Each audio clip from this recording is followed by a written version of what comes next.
पंजाब और खैबर पख्तूनख्वा में आज से बारिशों की पेशगोई। खैबर पख्तूनख्वा के मुख्तलिफ इलाकों में 5 नवंबर तक वक्फे से बारिशों और बर्फबारी का इम्कान। आज और कल लाहौर समेत पंजाब के बेशतर अजला में हल्की बारिशों की तवक्को है। PDM पंजाब का कहना है कि बारिशों की वजह से दर्जा हरारत में वाज़ेह कमी आएगी।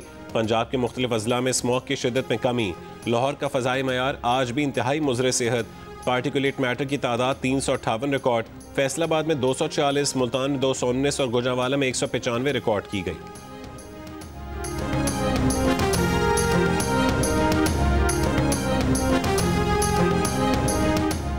एयरक्राफ्ट इंजीनियर्स के एहतजाज की वजह से कौमी एयरलाइन का फ्लाइट ऑपरेशन मुतासिर। तर्जुमान एयरलाइन के मुताबिक इंतजामिया ने कुछ परवाजें मुतबादिल ज़राए से रवाना कर दी हैं।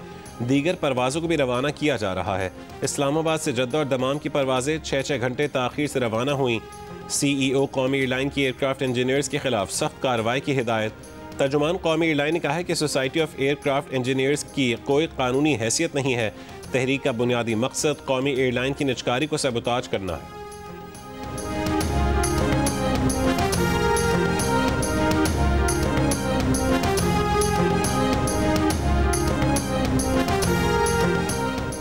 कराची की निश्तर रोड पर डंपर की टक्कर से नौजवान जान बहक, अहलिया जख्मी। मुश्तल अफराद ने नंबर को आग लगा दी। फरार होने वाले डंपर ड्राइवर को गिरफ्तार कर लिया गया। डंपर एसोसिएशन के रहनुमा लियाकत महसूद मुसल्ला गार्ड के हमरा वाक़ई की जगह पहुंच गए।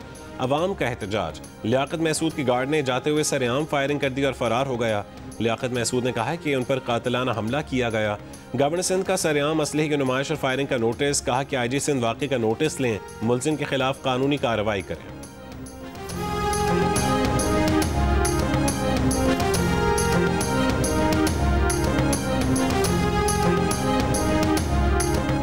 वज़ीर आज़म के मुशीर बराए सियासी उमूर राना सनाउल्लाह का कहना है कि 27वीं आईनी तरमीम पर अभी मुशावरत का आगाज़ हुआ है। इत्तेहादियों से मुशावरत के बाद चीज़ों को सामने लाएंगे। 27वीं तरमीम को ऐसी खौफनाक चीज़ बनाकर पेश किया जा रहा है जैसे तूफ़ान हो। जिन चीज़ों का जिक्र बिलावल भुट्टो ने किया, कौन सी चीज़ है जो ज़ेर बहस नहीं रही? इत्तफ़ाक़ के राय के बगैर कोई आईनी तरमीम नहीं होगी। फैसलाबाद के इकबाल स्टेडियम में आज पाकिस्तान और जनूबी अफ्रीका की टीमें पहले वनडे में आमने सामने होंगी। शाहीन आफरीदी पहली बार वनडे क्रिकेट में कौमी टीम की कप्तानी करेंगे। मैच से कबल दोनों टीमों की भरपूर प्रैक्टिस। फैसलाबाद में 17 साल बाद इंटरनेशनल क्रिकेट बहाल हुई है। आखिरी इंटरनेशनल मैच 2008 में पाकिस्तान और बांग्लादेश के दरमियान खेला गया था।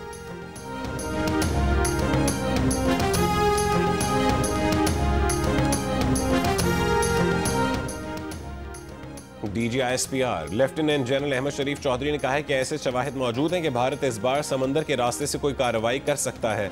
लगता है कि भारत समंदर के रास्ते कोई फॉल्स फ्लैग ऑपरेशन करेगा और झूठ बोलेगा कि पाकिस्तान के खिलाफ बड़ी कार्रवाई की। हमें भारत की कार्रवाई से मुतालिक पता है, हम मुकम्मल तौर पर अलर्ट हैं। लेफ्टिनेंट जनरल अहमद शरीफ चौधरी का कहना था कि अफगान मीडिया भारतीय मीडिया के साथ मिलकर फेक वीडियोस फैला रहा है।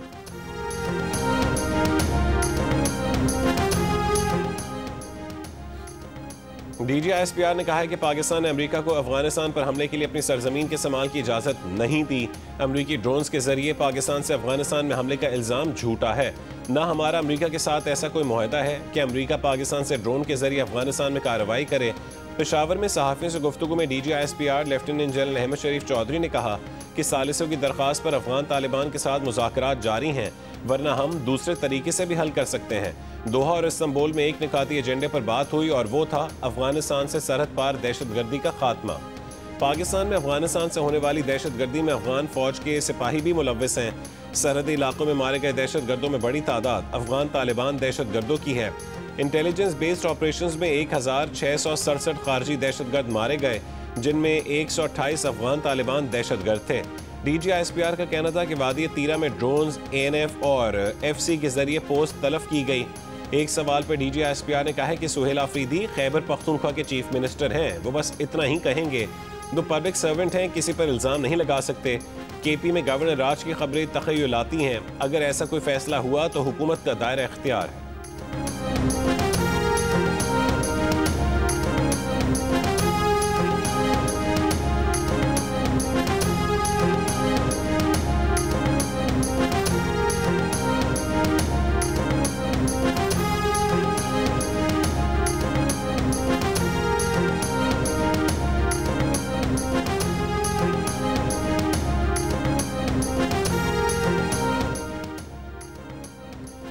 वफाकी हुकूमत ने 27वीं आईनी तरमीम की तैयारी पकड़ ली। आर्टिकल 243 में तरमीम होगी। आईनी अदालतों का क़याम, पूरे मुल्क में एक ही निसाब का होना भी 27वीं तरमीम की तैयारी में ज़ेर गौर आने का इम्कान है। वज़ीर मुमलिकत बराए कानून बैरिस्टर अकील मलिक ने कहा है कि 27वीं तरमीम पर बात चल रही है।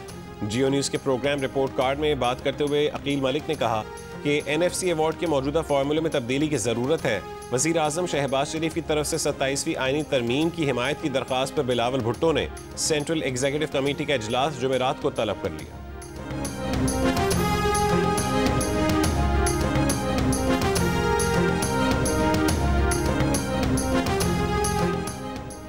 तहरीक इंसाफ के रहनुमा असद कैसर ने कहा है कि 27वीं आईनी तरमीम से अदलिया का किरदार मुकम्मल ख़त्म किया जा रहा है। अगर पीपल्स पार्टी 27वीं तरमीम के खिलाफ खड़ी हो तो हम उनसे बातचीत के लिए तैयार हैं। आइन की बहाली, NFC अवार्ड पर बिलावल भुट्टो से भी बात करने को तैयार हैं। सेनेटर अली जफर ने प्रोग्राम कैपिटल टॉक में गुफ्तगू करते हुए कहा है कि 27वीं तरमीम में सदारती अख्तियारात और NFC को छेड़ा जा रहा है। पीपल्स पार्टी 18वीं तरमीम को ट्रॉफी समझती रही है। देखना चाहते हैं कि 27वीं तरमीम पर पीपल्स पार्टी क्या पोजीशन लेती है। सेनेटर फैसल वावडा ने कहा है कि 27वीं आईनी तरमीम आसानी से पास हो जाएगी।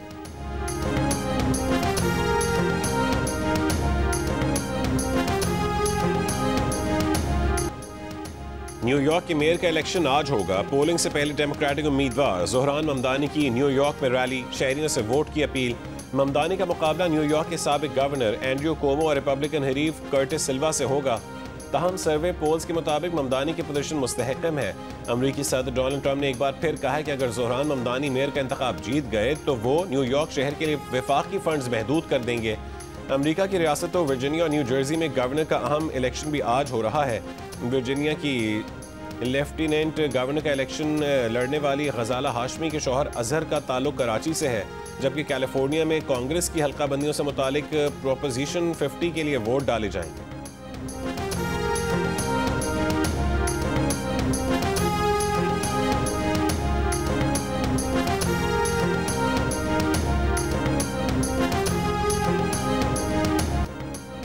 सऊदी अरब इब्राहिमी मुआहदे में शामिल होगा, हम हल निकाल लेंगे। अमेरिका के सदर ट्रंप का इंटरव्यू में दावा। मेज़बान ने सवाल किया था कि शहजादा मोहम्मद बिन सलमान ने वाज़ेह किया है कि वो उस वक्त तक इब्राहिमी मुआहदे में शामिल नहीं होंगे जब तक दो रियासती हल नहीं निकाला जाता।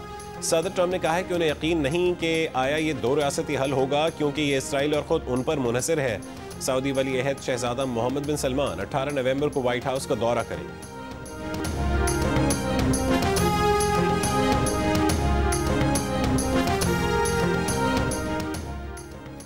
मुस्लिम वज़रा ख़ारजा ने गजा का नज़्म व नस्क फ़लस्तीनियों के हाथ में देने का मुतालबा कर दिया। गजा की सूरत हाल पर इस्तांबुल में हुए आला सतह के इजलास का मुश्तरका एलामिया जारी। एलामिया में कहा गया कि गजा के सियासी इंतज़ामी निज़ाम बैरूनी क़ुव्वत के बजाय मुकामी फ़लस्तीनी अथॉरिटी के पास होना चाहिए। फ़लस्तीनी अवाम के हक़ खुद इरादियत और कौमी नुमाइंदगी को तस्लीम किए बगैर ख़ित्ते में पायदार अमन मुमकिन नहीं है। इसराइली फ़ौरी तौर पर जंगबंदी की मुकम्मल पासदारी करे। इंसानी इमदाद की राह में हायल तमाम रुकावटें ख़त्म की जाएँ। कम से कम 600 इमदादी ट्रक और 50 ईंधन बरदार गाड़ियाँ गजा में बिला तातुल दाखिल की जाएँ। मुस्लिम वज़रा ख़ारजा के मुश्तरका एलामिया में यह भी कहा गया कि गजा में एक गैर जानेदार फोर्स तश्कील दी जाए जो अमन की निगरानी और इंसानी इमदाद के तहफ़्फ़ुज़ को यकीनी बनाए। इसराइली फ़ौज की जानिब से जंगबंदी के बाद भी हमले जारी हैं। जंगबंदी के बाद इसराइली हमलों में अब तक तकरीबन 250 फ़लस्तीनी शहीद किए जा चुके। इससे कबल मीडिया ब्रीफिंग में मेज़बान तुर्क वज़ीर ख़ारजा का कहना था कि हमास गजा पट्टी का इंतज़ाम फ़लस्तीनी कमेटी के हवाले करने पर तैयार है।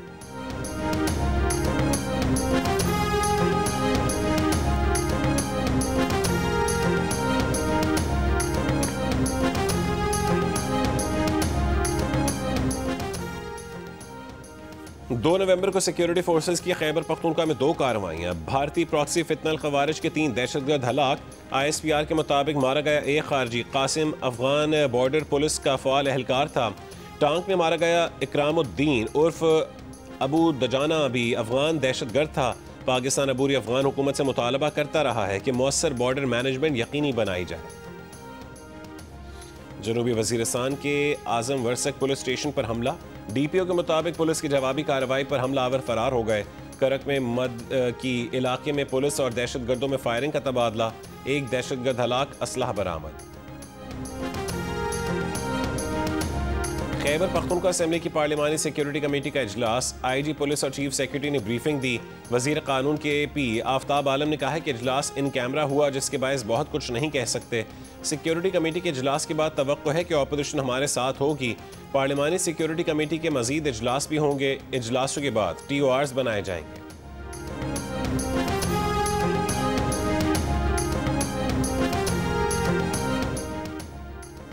पाकिस्तान समेत दुनिया के दीगर मुल्क किसी को बताए बगैर एटमी तजर्बात कर रहे हैं।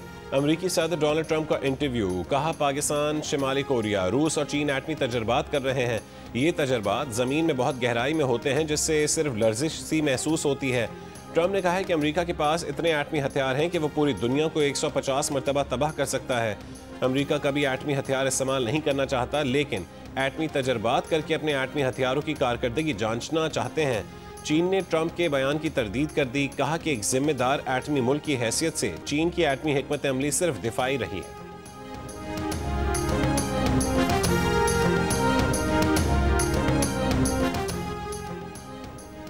वज़ीर ख़ारजा इसहाक़ डार की तुर्क हम मनसब से मुलाकात, गज़ा पर वज़ारती इजलास के इनेकाद को सराहा। दोनों रहनुमाओं ने गज़ा अमन मुआहदे पर मुकम्मल अमल दरामद को नागुज़ीर करार दिया।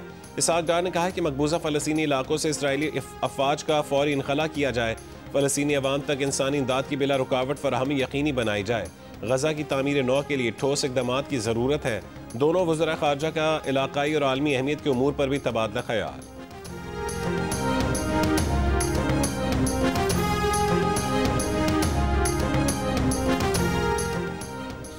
मुल्क में फ़रोख्त होने वाले सिगरेट ब्रांड्स में से तकरीबन 81% पर टैक्स स्टैंप न होने से बड़े पैमाने पर टैक्स चोरी का इंकशाफ। हालिया सर्वे के मुताबिक सिर्फ 12% मसनूआत पर बाकायदा टैक्स स्टैंप पाया गया, जबकि तकरीबन 7% ब्रांड्स ऐसे थे जो बैक वक्त टैक्स शुदा और बगैर टैक्स दोनों सूरतों में दस्तयाब थे। कानूनी सिगरेट कंपनियों के साथ साथ एक मुतवाज़ी गैर कानूनी तकसीम का निज़ाम भी सरगर्म है।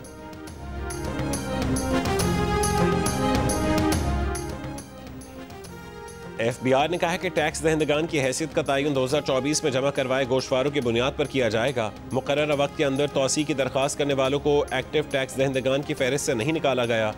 एक्टिव टैक्स दहंदगान की फहरिस्त में 15 नवंबर 2025 तक तमाम नए फाइलर्स भी शामिल किए जाएंगे।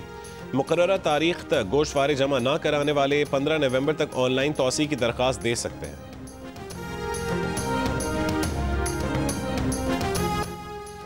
मारूफ भारतीय सहाफ़ी राना अयूब और उनके वालिद को जान से मारने की धमकियां।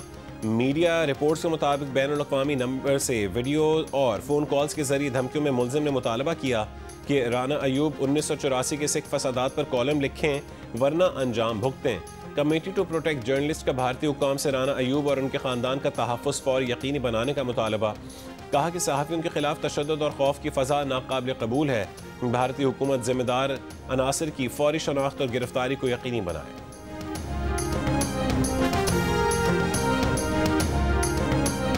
क्या ये सच है कि आप चाहती थीं कि मिसाइल मेरे मुवक्किल कामरान हैदर के खिलाफ पुलिस केस ना करें? जी, ये बात सच है। अच्छा, तो बाद में आप भी इस प्लान का हिस्सा बन गई, ऐसा क्या? Objection your honour. मैं मान तो रहा हूँ कि मुझसे गलती हो गई, बहुत बड़ी गलती हो गई। साथ कुछ भी हो जाए तुमने गुस्सा नहीं करना। जियो न्यूज़ के सीनियर एंकर पर्सन और मारूफ तज्जियाकार शाहजेब खानजादा के जियो टीवी के नाज़रीन के लिए लिखी गई पहली कहानी मुआशरे के छुपते हुए जुर्म का पर्दा चाक करती नजर आ रही है। रेप का शिकार सहर क्या उलझनों से खुद को निकाल पाएगी?